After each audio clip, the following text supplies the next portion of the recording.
énorme et qu'il y avait différents niveaux de concours, que ce soit en France et qu'il y avait même une sorte de finale mondiale ou internationale au Japon. Est-ce que vous pourriez nous en dire un peu plus sur ce domaine un petit peu, savoir si vraiment l'idée de la compétition énorme, elle existe vraiment entre cosplayers et jusqu'où vous, personnellement, vous êtes allé? Qui se sent de répondre pour commencer? Ou pas, vas-y. Il y a plusieurs concours effectivement, dont un pour l'Europe, qui est le CG, et un qui est du coup à Nagoya, effectivement la finale, qui est du coup en août. Le World Cosplay Summit. Le World Cosplay Summit. Et donc ça dépend tout à fait de ce que tu veux faire en fait. Si tu prends la tête, tu prends pas la tête, est-ce que. Enfin, ça dépend vraiment de toi. Donc il y a de la pression, mais c'est toi qui te la mets ou pas. Ces concours-là ont quand même de la pression, ceux-là. Ceux-là ont sacrément de pression. Ceux-là, ils sont très très durs. Ouais, j'ai fait la présélection de l'ECG en 2014 et c'était super difficile, mais c'est toi-même qui la mets. Est-ce que quelqu'un veut rebondir encore dessus, réagir? Moi, j'ai pas fait de compétition internationale, enfin, je suis pas une compétitrice dans l'âme. J'aime bien passer sur scène, j'aime bien faire l'animation, un peu comme du théâtre. Mais sorti de ça, je suis pas une compétitrice. Je dis pas que j'en ferai jamais, mais c'est effectivement les compétitions internationales, il y a un niveau de fou, il y a des prestations de folie. Enfin, c'est assez impressionnant à regarder, c'est un vrai show. Et même au niveau des costumes, enfin, la maîtrise est assez impressionnante, professionnelle, voire professionnelle. Après, le reste, tu te la mets pas entre cosplayers, il n'y a pas spécialement la compétition sortie de la scène. Dans les vestiaires, pour avoir fait même des concours parisiens, dans des choses même assez intéressantes, dans les vestiaires, tu as besoin d'un coup de main en général, tu le trouves sans problème. Donc, oui, la compétition existe, tu l'as fait pas, c'est ton problème. C'est une passion, donc comme n'importe quel sport, tu fais des compétitions, tu n'en fais pas. Après, c'est pas le même budget ces concours-là qu'un autre concours. C'est pas le même temps de préparation de costume et pas le même budget pour le costume. Non, ça c'est sûr. Personnellement, j'ai jamais fait de gros concours, tout ce qui est petite scène, tout ce qui est Paris Manga, Japan Expo.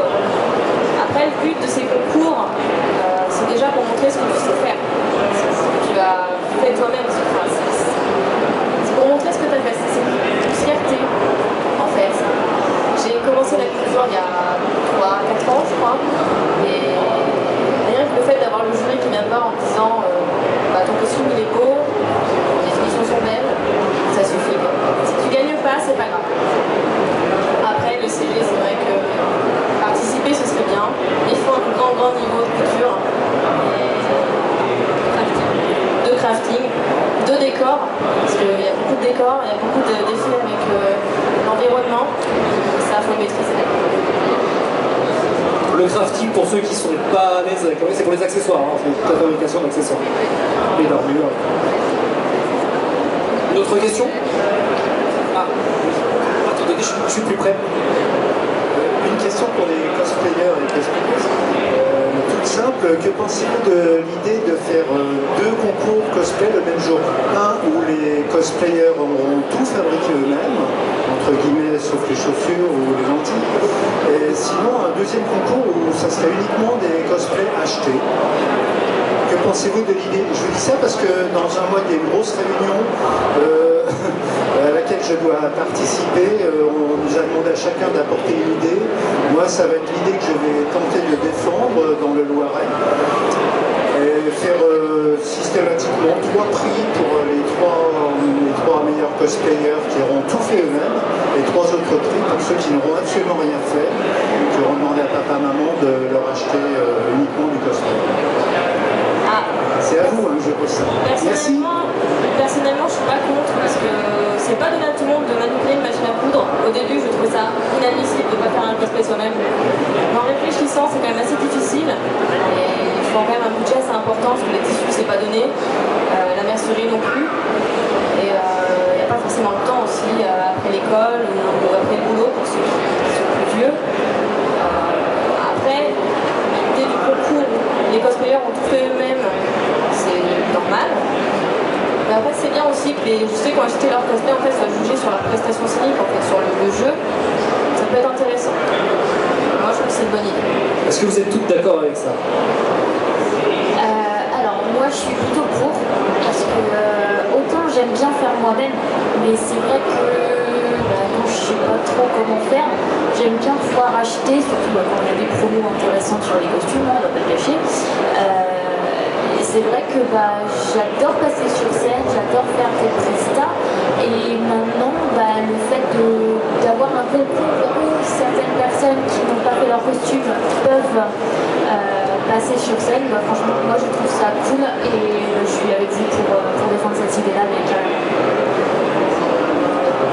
Pour continuer sur le dans la vie, je suis plutôt du même avis qu'elle. Ça permettrait aussi à ceux qui n'osent pas se lancer d'avoir une première scène un peu plus débutant, on va dire, voire pas du tout, ça dépend, parce qu'on a des très beaux costumes à acheter. Alors après, il faudra peut-être faire la différenciation entre acheter dans le commerce et acheter par un cosplayer. Parce que c'est pas le même temps de travail, etc. C'est peut-être ça qui n'est pas forcément facile à juger, mais ça peut permettre à une première scène des débutants de se lancer ou pas d'ailleurs. Alors, moi je suis plutôt contre. En fait, les gens ils peuvent faire des concours et tout, mais je suis vraiment pour le. Non, je sais pas comment dire. Ça me gêne pas que les gens ils achètent leur cosplay. C'est très bien. Mais pour moi, un concours, je trouve qu'au niveau des notes et tout, le barème est très bien fait parce qu'il y a le barème craft, il y a le barème couture, il y a le barème presta, il y a je crois il y a le lien entre la musique et le personnage, des trucs comme ça. Moi je fais pas trop de concours parce que je trouve ça. Et ça prend du temps. Mais voilà, je trouve que personnellement ça sert à rien parce que tu achètes ton cosplay, tu fais ta presta, mais au final, juste pour la presta en fait, c'est juste ça. Après, je suis pas contre, hein, si ça existe, si ça se met en place, tant mieux, moi les gens ils font ce qu'ils veulent. Mais je vois pas trop je suis un peu caché, je vois pas trop l'intérêt, merci beaucoup. Voilà. Moi, ça va être un peu plus mitigé parce que je trouve ça assez sympa. Et en soi, c'est après le côté vraiment organisationnel. C'est super difficile de gérer les associations de scènes de même jour. Il faut se rendre compte de ça. C'est surtout ça. Il y a d'un côté des prestats, on fait prestats, roleplay, couture, et l'autre, on va faire que le roleplay et du coup la presta. Donc ça veut dire qu'il va être alors encore carrément plus exigeant. Parce que sinon, il va y avoir un énorme déséquilibre. Donc je suis mitigée. Je pense que ça peut être intéressant, mais entre deux, il faut que ça soit super bien préparé. Et je pense que c'est peut-être trop de travail à demander pour une association. Je donne mon avis en tant qu'organisateur de cosplay. Je suis pas très fan du tout de l'idée. Mais je comprends le besoin peut-être de passer sur scène pour se limiter, mais pas dans le cadre d'un concours dans ce cas-là. Pourquoi ne pas faire un concours avec les costumes qui sont faits habituels, un concours normal, et à côté peut-être un passage où les gens qui ont acheté leur cosplay puissent faire des prestations et qui ne sont pas un concours. Parce que pour moi c'est plus du cosplay. Enfin, c'est mon avis personnel, hein, il n'y a plus le côté cosplay, il n'y a que le côté play en fait. Donc c'est plus la même chose. Mais c'est vrai que ça peut être bien d'avoir un endroit où ils peuvent s'exprimer. Mais pas en concours. Comme ça, il y a plein d'avis différents. Est-ce que quelqu'un d'autre a une question? Ah oui. Elle a fallu juste se lancer en première, elle nous a sauvé la jeune fille. Maintenant, question à vous. Bonjour. Bonjour. Bravo. Et j'avais une question, c'est est-ce que les personnages que vous incarnez aujourd'hui sont les seuls que vous incarnez ou y en a-t-il d'autres qui vos compétitions? Je connais pas grand-chose en cosplay en fait. Vu que j'ai le micro, je vais On est répondre. là pour ça, justement, pour répondre à toutes ces questions. Vu que j'ai le micro, je vais répondre. Alors personnellement, il y a encore au moins une quinzaine d'autres personnages que je fais. Donc c'est assez rare au final qu'il y ait une personne qui s'occupe que d'un personnage. Mais il y en a qui le font effectivement. Moi c'est pareil. Pardon. Moi c'est pareil, j'ai une vingtaine de cosplays, que ça aille du ce qu'on appelle le placard, donc, ce que vous prenez dans votre placard en gros et que vous customisez. Et voilà, les cosplays. Et des choses faites de A à Z, comme celui-là. Voilà.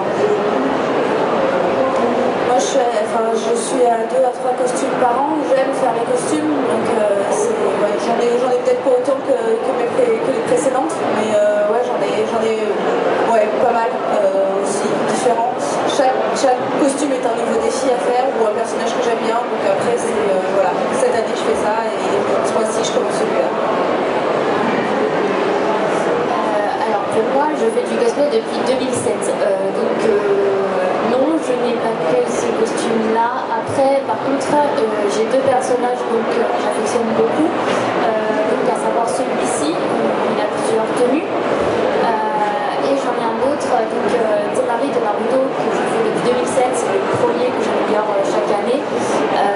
Maintenant, c'est mes personnages chouchous, mais à côté de ça, j'ai quand même énormément d'autres personnages, pareil que ce soit costume placard, costume acheté de dernière minute, customisé ou fait à 100% à la main. Je les compte plus. Moi non plus, j'en ai pas qu'un. À vrai dire, ils sont tous rangés sous le clic-clac et sous le lit. Il y a des épées, il y a plein de trucs. Après, on n'a pas forcément l'occasion de les mettre tous dans une même année. Là, par exemple, celui-là, ça fait 5 fois que je le mets parce que j'ai passé tellement de temps dessus qu'il faut le montrer. Et après, voilà, j'aime bien sortir ma Lilou, 5e élément, pour être un peu plus à l'aise. Il y a des costumes plus difficiles à porter, comme les armures. Et je pense que quand on commence le cosplay, il ne faut pas s'arrêter à un seul costume en fait. T'as pas envie, quand tu commences, c'est pas possible. Plus ça va, plus tu montes, plus tu te mets des défis. Donc c'est ça en fait la magie de cet univers-là, c'est qu'il n'y a pas de limite en fait. Il y a tellement de sources d'inspiration qu'on trouve forcément quelque chose qu'on a envie de faire. Tout à fait. Une petite question. Bon. Ah. À chaque fois, c'est à l'opposé. Pour la micro, c'est fait exprès.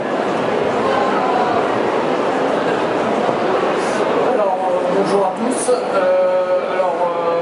Je voulais savoir si vous aviez des personnages ou des cosplays favoris ou des personnages que vous rêviez de faire, des choses comme ça.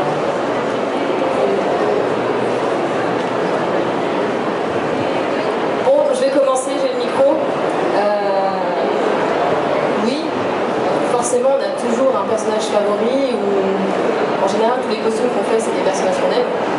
Moi, Saber, ça faisait depuis le début que je la connaissais, depuis 2014, que je voulais la faire, mais en voyant le costume, je me suis dit c'est un peu compliqué, je vais attendre. Et en fait, plus on attend, plus on apprend, plus on s'améliore. On a les machines aussi qui vont avec, parce que la machine à coudre de chez Aldi, au bout d'un moment, elle commence à rendre l'âme, donc il faut commencer à passer au supérieur. Quand tu as la surjeteuse, quand tu as la machine à coudre professionnelle, tu peux te lancer dans n'importe quoi, et voilà la preuve, j'ai réussi à le faire. J'ai voulu aussi me lancer dans l'armure, parce que ma copine s'est lancée dans l'armure, donc je voulais la suivre, et j'ai fait une Claymore, le manga Claymore, c'était même quelque chose de pas facile à faire, mais voilà, il faut se lancer, rien n'est impossible, si on n'y arrive pas, on recommence, et voilà, c'est un perpétuel amélioration, dépassement de soi qui fait qu'on est là en fait. Alors moi pour mes personnages, j'ai déjà répondu. Maintenant, cosplay que je rêverais de faire, je l'ai déjà réalisé en 2010, c'était Anastasia, le film d'adaptation. Maintenant je me dis peut-être, pourquoi pas, quand elle a abordé le sujet de l'armure, je me dis peut-être Ventus de Kingdom Hearts Classic en version armure. Ça peut être un gros challenge. Alors moi, des personnages favoris, j'en ai pas forcément. Je fonctionne vraiment par série, une série que j'aime bien. Après, dans la série que j'aime bien, je choisis un personnage. J'aime aussi faire des personnages qu'on voit jamais en cosplay. Donc en général je suis pas reconnue, je suis totalement, totalement sur le côté, il n'y a pas de souci, mais j'aime ça aussi, ça me permet de faire parler de ces personnages-là, ou ces séries-là qui sont pas connues. Après c'est surtout des défis costumes, j'essaie toujours de trouver le truc que je vais apprendre à faire ou que je peux faire, etc. Dans mes rêves, ça va être surtout de l'historique, d'avoir des robes victoriennes, ce genre de choses. J'ai commencé déjà à en faire, je voudrais encore m'améliorer là-dedans. Et vraiment, voilà, les faire broder à la main, dans les techniques, quoi. Et aller plus vers l'historique, mais toujours dans le cosplay. Donc, c'est-à-dire série historique ou ce genre de choses.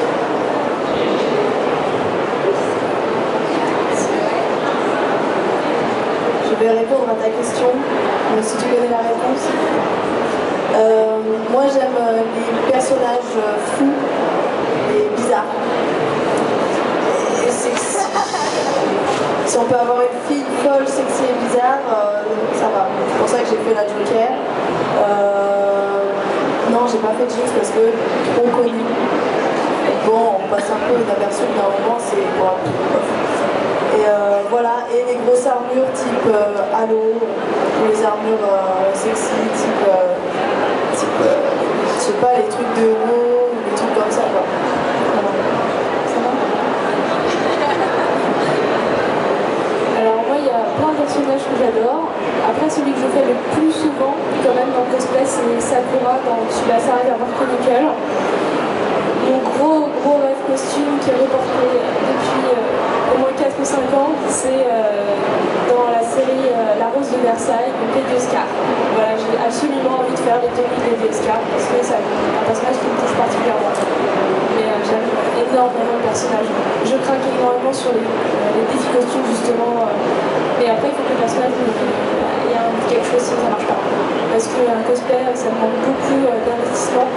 Donc s'il n'y a que en fait, un côté couture, ça marche pas. Ça attire pas sur le long terme, au bout d'un moment on se lasse.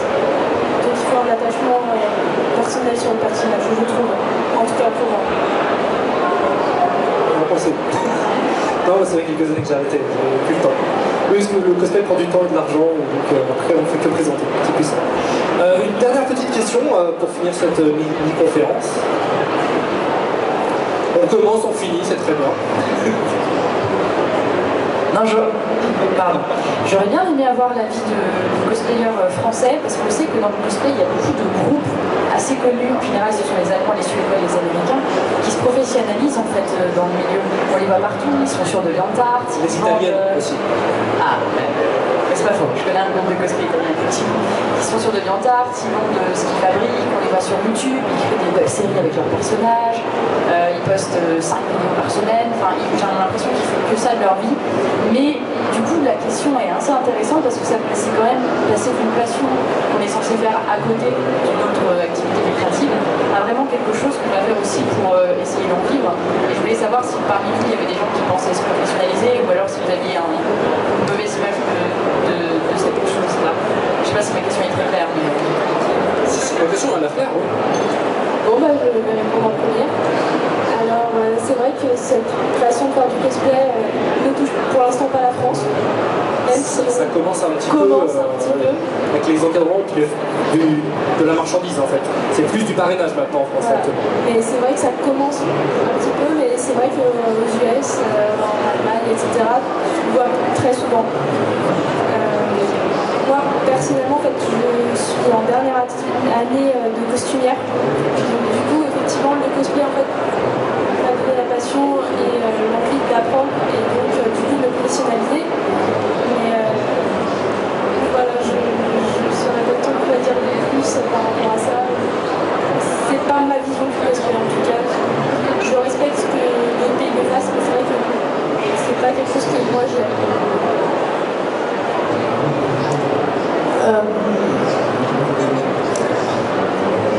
C'est en train de se répandre en France parce qu'il y a une boutique de matériaux qui a ouvert il y a quoi, ça fait 6 mois, un truc comme ça. Voilà. Il y a des grandes cosplayeuses qui commencent à sortir une vidéo de comment ça s'appelle, cosplay thing, petits trucs quand on est cosplayer, voilà, on est là, on fait un truc, on se pique les doigts 30 fois, on fait un selfie, on se trouve trop bien, et quand on se fait prendre en photo par les photographes, désolé, des fois c'est pas aussi bien que le selfie qu'on a pris. Donc ça se répand de plus en plus. Voilà. Moi personnellement, après j'avais comme projet d'ouvrir une boutique autour du cosplay. Je ne donnerai pas de précision, mais en gros c'est ce qui a été ouvert il y a 6 mois. En gros c'était ça mon projet, quoi. Je suis un peu dégoûtée parce que je me suis fait piquer le truc. Mais ça reste plus du parrainage, je sais pas, ils sont pas payés comme aux États-Unis, en Italie ou même en Corée du Sud où il y a des vrais professionnels. Ah ouais, non. C'est plus du parrainage et de la marchandise. Non, mais c'est en train. C'est le début, oui, ça Vu commence que comme ça. Il y a la boutique qui ouvre, il y a les vidéos qui sont en train de se répandre. Je pense qu'on va avoir 2-3 cosplayers qui vont sortir du lot là et qui vont peut-être pouvoir. De toute façon, les places vont être très chères, hein. Il n'y a que quelques personnes qui peuvent le faire dans chaque pays. Voilà. Pas grand chose à rajouter. Pour l'instant, c'est vrai que le métier cosplayer n'existe pas en France, c'est clair. Ça reste une passion. Après, il y a des nouvelles choses. Là, il y a un petit vivier, des choses qui se créent. On ne sait pas trop vers où ça va. Mais, en tout cas, moi, je ne sais pas trop vers où ça va. Mais ça reste un hobby en grande majorité. Pour l'instant, même s'il y a 2-3, si certains deviendront professionnels dans ça, donc deviendront des professionnels du spectacle dans le cosplay, pourquoi pas. Mais le métier cosplayer n'existe pas en France, et même si on peut développer l'univers, hein, pourquoi pas faire des shows, des vidéos, etc., ça reste une passion. Et moi, en tout cas, de mon point de vue, ça restera toujours qu'une passion. Je ne vis pas ma vie cosplay. Quand j'ai pas envie de crafter, ou de coudre, je ne couds pas et je fais autre chose, quoi, et c'est pas grave. Ça reste, pour moi, ça restera une passion. Alors sincèrement, je ne sais pas quoi dire sur le sujet. Moi perso, je me vois pas du tout comme cosplayeuse pro ou quoi que ce soit. Maintenant, si ça arrive pour d'autres personnes, tant mieux pour elles si c'est ce qu'elles souhaitaient. Maintenant, je ne sais pas vraiment quoi dire sur le sujet. Moi, je vais dire une anecdote qu'une amie m'a dit, cosplayeuse, qui est maintenant connue puisqu'elle passe dans Plus Humain, c'est Nadia. Elle m'a dit... Qui était là tous les ans avant. Et comme il y a la finale ce soir, elle peut pas être là. Voilà, elle peut pas être là. Il y a la finale de Plus Humain ce soir, elle peut pas être là. Donc, quand elle était jeune, en fait, elle m'avait dit qu'elle était passionnée par les sites web et elle en a fait son métier. Et en fait, ça a tué sa passion. En fait, elle aime plus ça et elle le fait parce que c'est son métier, mais c'est pas la même relation que tu as en fait entre la passion et le métier. Moi, personnellement, je me suis assez fait, voilà, pour faire des études. J'ai fait quand même 4 ans après le bac, j'ai quand même un métier que je voulais, c'est pas pour changer de métier et faire de la couture, et en fait, détruire la passion et détruire en fait la création, parce que plus tu fais, plus tu te dis, ouais, mais en fait, ça m'énerve, quoi, ça... Voilà, si c'est pour faire et vendre, pour faire et faire payer, je vois plus en fait la magie, dans la pratique. Après, c'est le choix de tout le monde, hein. Il y en a certaines, elles seront sponsorisées, parce qu'elles sont là, elles ont un grand nom, elles ont des années d'expérience, elles ont quand même des beaux costumes. Après, de là à être cosplayer professionnel en France, je ne sais pas si ça va arriver tout de suite. Mais voilà, après il y a Yayan qui s'en sort très bien, il y a Camui Cosplay qui s'en sort très bien. Léon Chiro s'est lancé aussi dans le professionnalisme. Après, c'est chacun sa vision des choses, mais pourquoi dénaturer une passion par un métier en fait? Ça tue la chose. C'est ce que je pense. Après, je sais pas ce que vous en pensez, mais... Là, je peux juste pour ça, se lancer dans ce métier, ça peut être intéressant, mais on n'a pas assez de recul pour savoir si ça peut tenir à long terme. Est-ce que ces gens qui quittent tout pour faire ce métier, qu'est-ce qu'ils vont faire plus tard? Est-ce qu'ils vont pouvoir continuer? Parce qu'il faut être honnête, dans les cosplayers professionnels dans le monde, ça se joue beaucoup sur le physique aussi. Hein. Il y a quand même... c'est très très sexy. Et le physique, ça part aussi à un moment. On en parle de la retraite. Ils n'ont pas de retraite, ils cotisent pas, ils font comment? Non mais voilà, c'est bien maintenant, mais est-ce qu'ils ont quelque chose après? C'est toujours dangereux de se lancer dans un métier comme ça. Ça peut être une belle aventure, mais il faut couvrir ses arrières. C'est ça. Je crois qu'on a fini. Eh bien, je vous remercie beaucoup d'avoir participé un peu à cette conférence non prévue, puisqu'on l'a décidé au dernier moment. Merci à vous, public, pour vos questions, votre participation. On va donner les résultats du cosplay. Je te laisse revenir, parce que tu nous as présenté brillamment le cosplay. Tu vas nous donner les résultats. Ah non, en plus, je fais les résultats. Ouais, on a fait quand même des résultats, hein, juste histoire d'eux, on a fait les 3 premiers. Et on a des cadeaux quand même. Tout le monde a des cadeaux, hein. Vous avez des gros tas de cadeaux. Alors, il y a un petit quiz. Alors, 2 choses. On va effectivement, nous tenons à remercier les éditeurs de manga qui sont ici présents au Salon Livre Paris, qui nous ont gracieusement offert les mangas qui vont vous être offerts aux cosplayers. La remise des prix du cosplay sera suivie d'un petit quiz au public, donc si vous le souhaitez, vous pourrez rester. Il y aura également quelques mangas à gagner, et pour vous, amis cosplayers, êtes venus. Et alors on va donner le classement évidemment. Les 3 premiers, vous verrez, vous avez un album de l'auteur Kim Jung-ji, coréen, et qui nous a fait l'honneur de vous dédicacer son album Spy Game paru aux éditions Glénat, voilà, qui fait partie des lots des prix pour les 3 premiers de ce cosplay.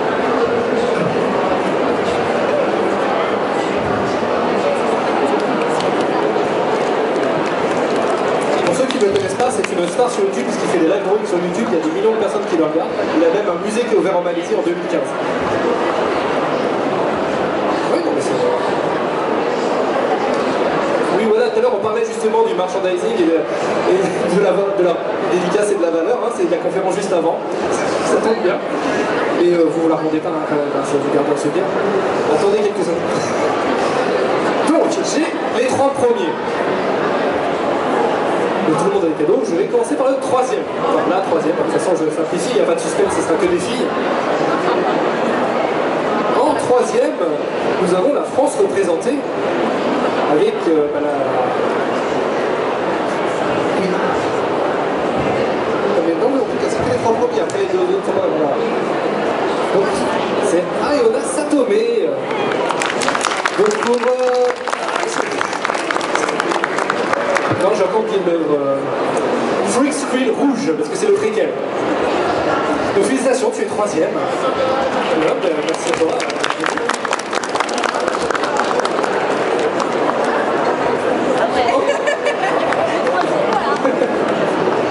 En 2e position, c'est un personnage de Fest & Night.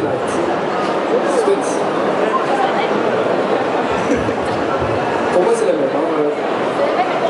C'est sa mère, mais laquelle? C'est Adeline.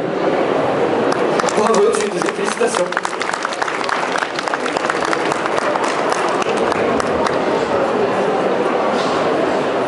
Et en 1re position, c'est un personnage de Fest & Night. C'est vrai, oui. Bravo, félicitations. Voilà. Vous avez quand même vos cadeaux, ne vous inquiétez pas. Pourquoi vous partez de plein de cadeaux aussi. Non mais c'est pour le plaisir. Mais vous en avez aussi, c'est toujours agréable. Hein. Le public sera content si vous gagnez des mangas après. Donc en tout cas, on vous remercie beaucoup d'être venus pour participer au cosplay. Voilà, on a fait un petit cosplay simple avec un petit conférence. Je pense que ça se prêtait bien au salon du livre pour pouvoir découvrir un petit peu cet univers-là. Peut-être quoi quand même. Oui, parce que là, voilà, il va y avoir le quiz, et donc je pense qu'ils pourront aussi vous utiliser. Puisque vous êtes là, hein. Donc je te laisse la place pour faire le quiz. Donc en tout cas, je vous remercie le public, je vous remercie les cosplayeuses. Bah ça y est, regarde, voilà. Alors, j'espère que vous avez été attentifs à ce qui s'est passé sur cette scène. Je vous en prie, asseyez-vous, parce que je vais quand même avoir besoin de vous pour aider à répondre aux questions. Alors, la première question concerne Adeline. Alors, Alan, je compte sur toi pour vérifier qui est le premier à lever la main. Alors, on lève la main, c'est comme à l'école. Je n'ai que 2 oreilles et pas d'ouïe parabolique. Alors, quel personnage incarne Adeline, ici présent?